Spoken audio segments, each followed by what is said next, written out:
Good morning.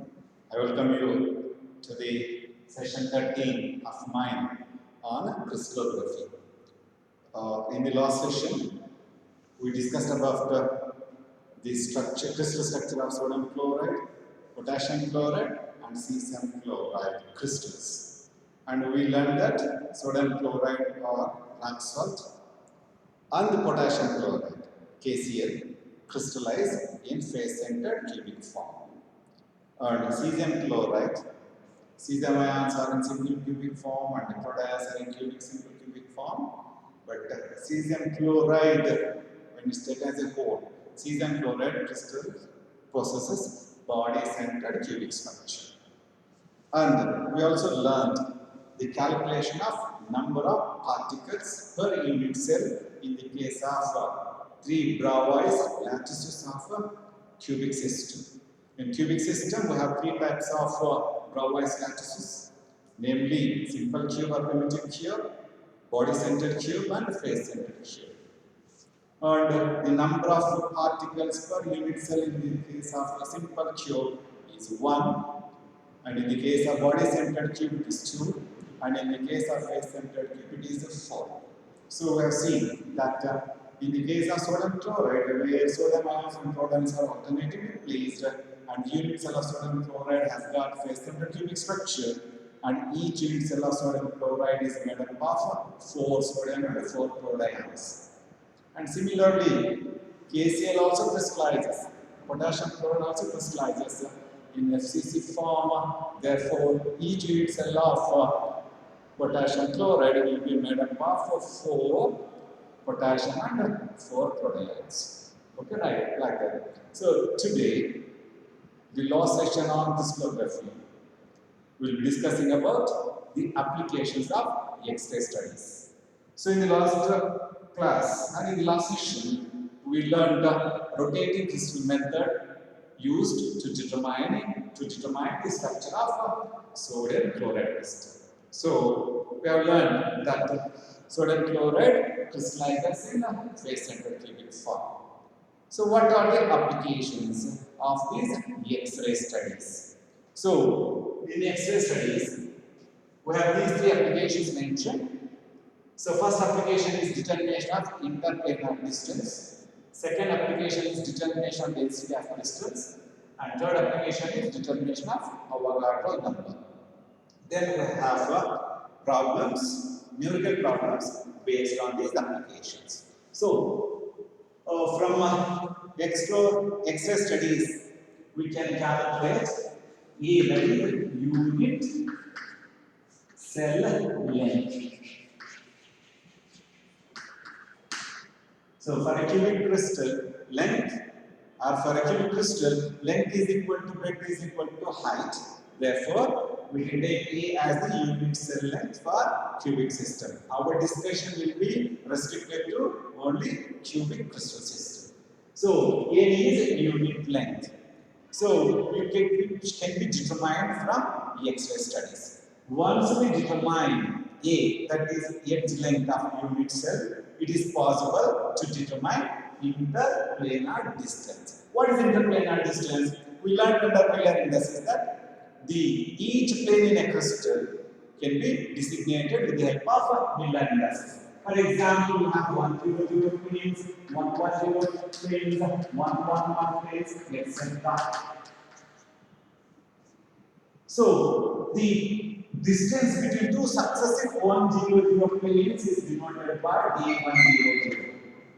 So interplanar distance in crystallography is denoted by D, as we have seen in the case of Bragg's equation. We have m lambda is equal to 2d sin theta, where D stands for interplanar distance. So DHKL means it is the distance between 2 successive HKL planes, where HKL denote Miller indices.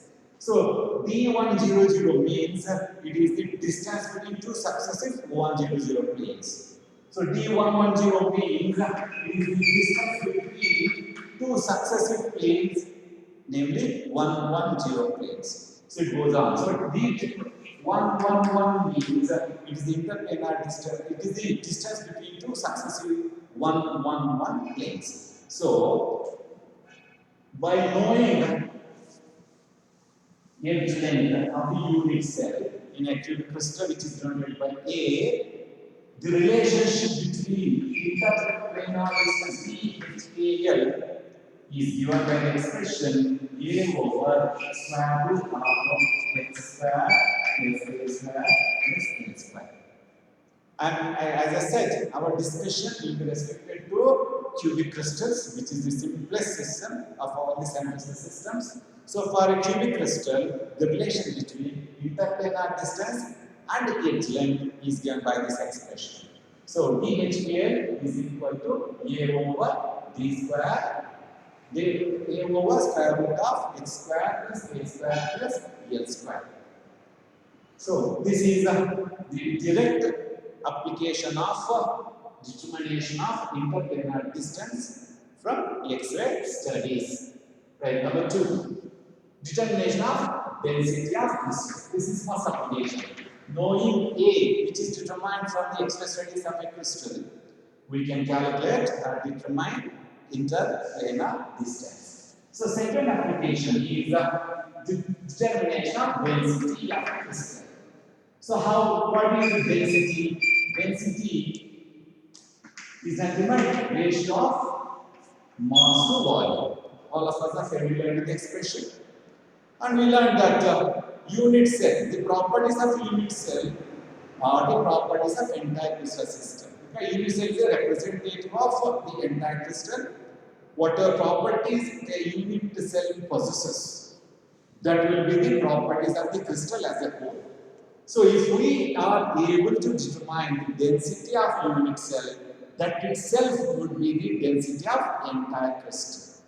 And we know density of any system is given by the expression mass divided by volume. So if we want to determine density of a unit cell, so it will be mass of unit cell divided by volume of the unit cell.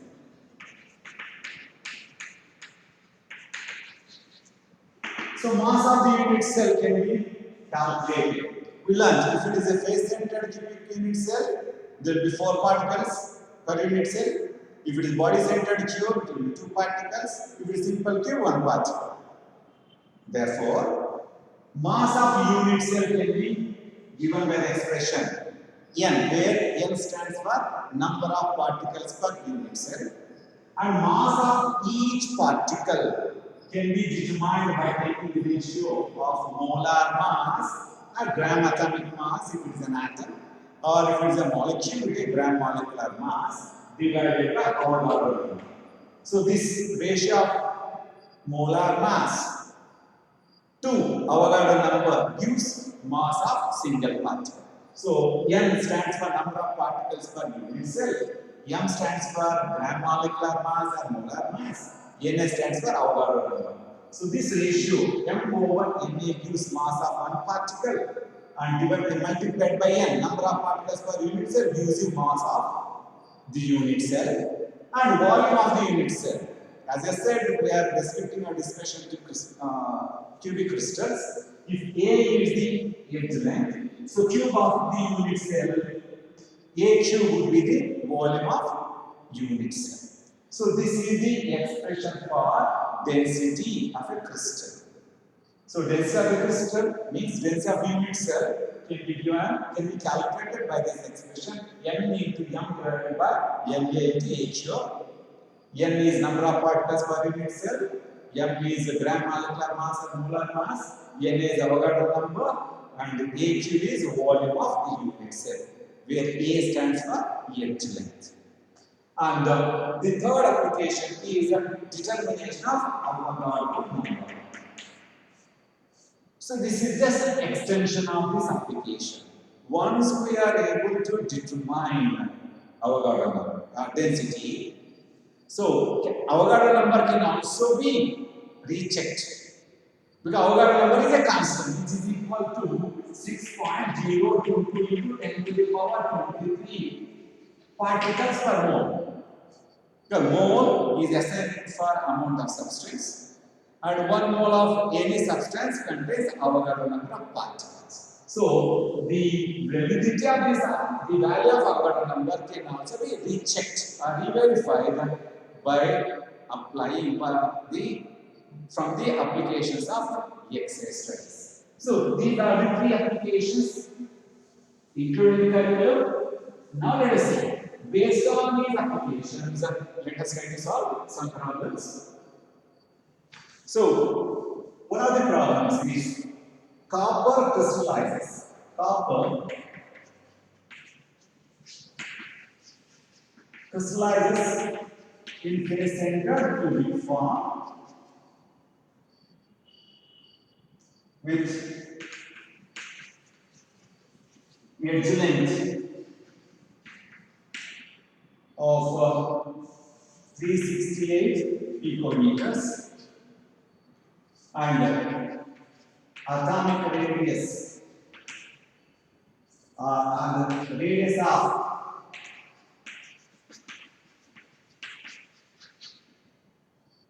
copper atom is 130 picometers.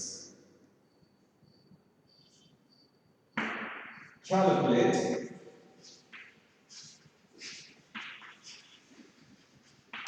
density of copper. So this is the problem. So the problem says that copper crystallizes in face-centered cubic form with the edge length of 368 picometers, and radius of copper atom is given, it's 130 picometers. Calculate density of copper. And atomic mass of copper may be given or may not be given, that is equal to 63.5 U. Gram atomic mass becomes 63.5 gram per mole. So we have already learned density denoted by rho is given by the expression n into divided by m into h. So now let us see. N stands for number of particles per unit cell. Since it is FCC crystal, number of particles N is 4 and molar mass or gram molecular mass. But here we are dealing with the copper. So gram atomic mass of copper is 63.5 grams per mole. And since we are insisted to use kilograms, we can convert that to kilograms. That is the gram atomic mass of copper divided by Avogadro number, we know it is 6.023 into 10 to the power 23. And HU, edge length is 368 picometers. So 1 picometer is 10 to the power minus 12. So A cube means 368 into 10 power minus 2 whole cube, meter cube. And this is the per mole. So per mole gets cancelled. Ultimately, we have the unit left as kg per cubic meter. So if you simplify this, it comes to 8.46 into 10 to the power 3 kg per cubic meter. So this is how the problem, simple problems can be solved with the help of equations that are derived. So this is one problem. Next problem is, I have selected problems to calculate different parameters. So second problem is, a metal crystallizes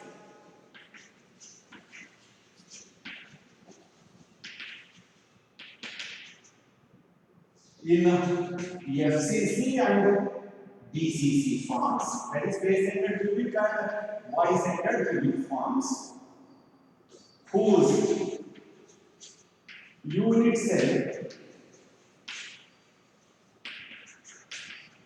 lengths are 3.5 and 3 angstrom units respectively. 1 angstrom unit is 10 to the power minus 10 meters. Calculate the ratio of densities of FCC to BCC. This is the problem. So what the problem says is that a metal crystallizes in two types of crystal forms, namely face-centered cubic form and body-centered cubic form. And the edge length in the case of face-centered cubic form is 3.5 angstrom units, and in the case of body-centered cube, it is 3 angstrom units. So using this data, we are supposed to calculate the ratio of densities of FCC to BCC crystal. So we know rho FCC divided by rho BCC. This is the ratio to be calculated, and we are aware of the expression for density. So what is density? Number of particles per rho FCC I get it as NFCC into molar mass divided by Avogadro number into AQ. AFCC cube I write. Means edge length of FCC cube. Similarly, I write here NBCC number of particles per unit cell divided by Avogadro number into gram atomic mass or molar mass, whatever it may be, it's metal, divided by A cube of BCC. So this will get cancelled because they are common. And ultimately, we are left with the number of particles of, in the case of FCC, divided by number of particles of BCC crystal into A cube of BCC divided by A cube of FCC. So number of particles per unit in the case of FCC is 4, in the case of BCC is 2, and edge length of BCC is 3 angstrom units, so it is 3 cube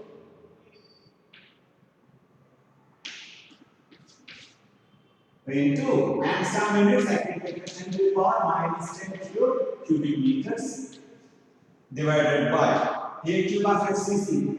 Edge length is 3.5 angstrom units. 1 angstrom unit is 10 to the power minus 10 meters. So if you simplify this, the ratio comes to 1.259. Since the ratio of densities, the ratio does not have any unit. This is another type of problem. It's a very simple problem. Problems are easy to solve only when you have a conceptual understanding. So third problem is the first order reflection of a beam of X-rays. The first order reflection of a beam of X-rays of wavelength 1.54 angstrom units from 100 planes of a crystal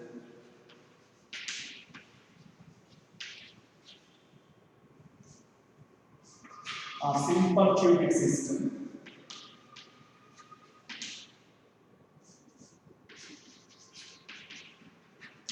occurs at an angle of 11.29 degrees. Calculate the unit cell length. So this is the problem. What is given? The planes is here, 100 planes. Excess of wavelength is 1.54 angstrom units, and the angle they are reflected is 11.29 degrees. So we have the data lambda of X-rays, wavelength of X-rays. Then theta value is 11.29 degrees, and it is a first order reflection from 100 planes. So we have to calculate unit cell length. So what is the relation between how to calculate unit cell length? So we should use this expression DHKL is equal to A over square root of H square plus K square plus H square.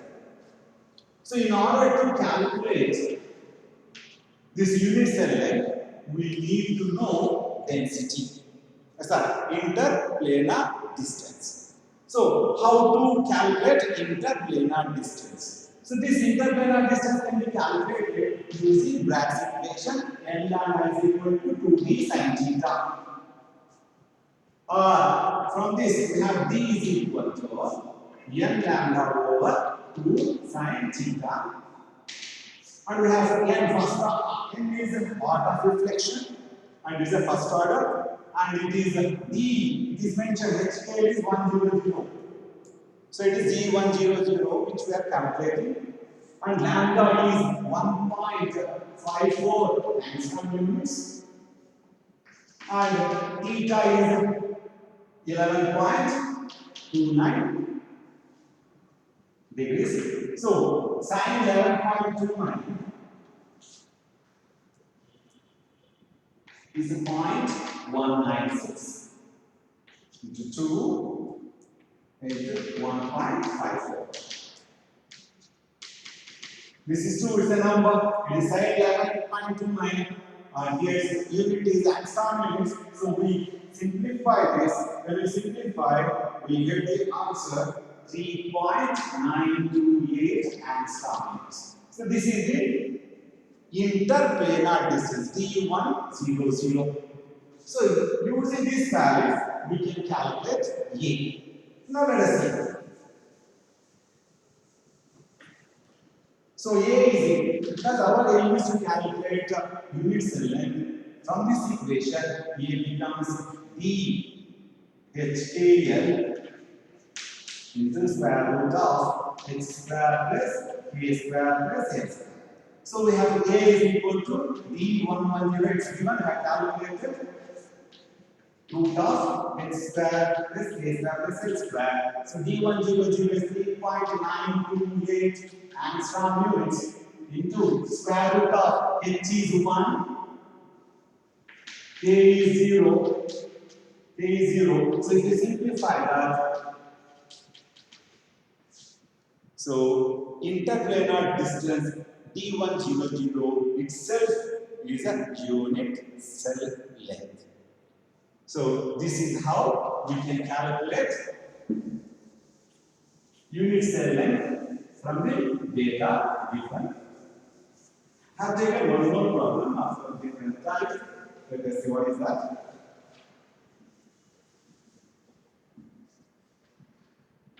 So X-rays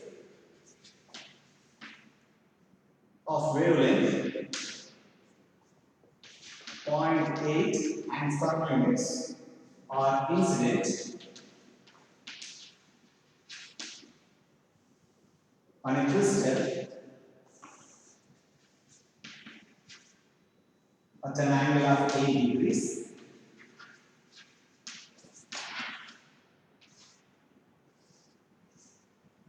When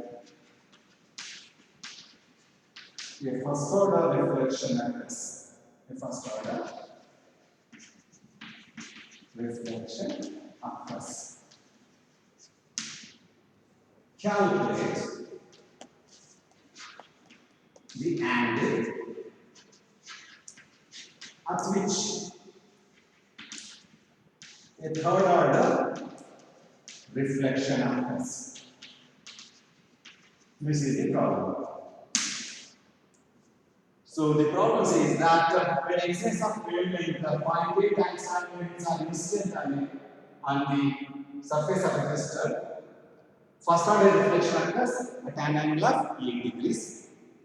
And we are now asked to calculate at what angle third order reflection occurs. So in order to solve this problem, we take the help of Bragg's equation. We we have n lambda is equal to 2d sin theta. So for a first order reflection,